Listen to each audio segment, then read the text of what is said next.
حجره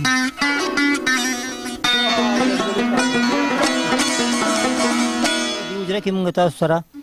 داسې ملګري مخامخ کوو چې هغوی د خپل فن مظاهره به کوي چې هغې کې رایتګل استاد دی د بل ملګری رباب هم د سر کړی دی بالکل او دغه شان منګې هم دا بالکل تیار دی نو زه وایم چې دې سره به اول لږ شان خبرې وکړو رایتګل استاد راته لږ ووایه چې دا ستار د څومره وخت نه غږی زه خو دا جي داسې 40 کالونه تقریبا غږو دا د چا نه زده کړی و که څنګه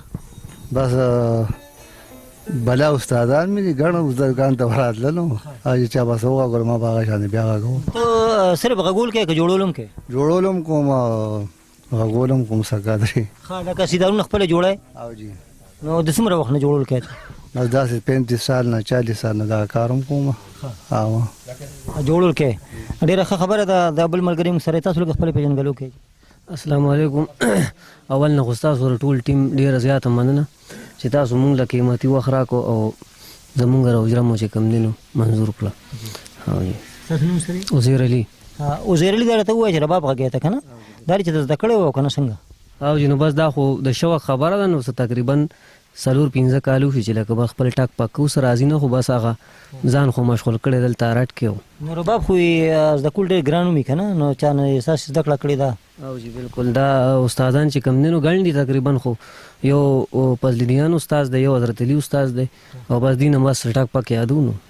او جی نو زه څه خو به راته وایې خو دا بل ملګری منګي والا چې سره هم لږ شان خبرې وکړو که نه تاسو راته لږ خپل پېژنګلو کې ستاسو نوم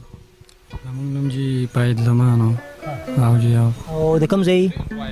پارمولوس کلیو نو دا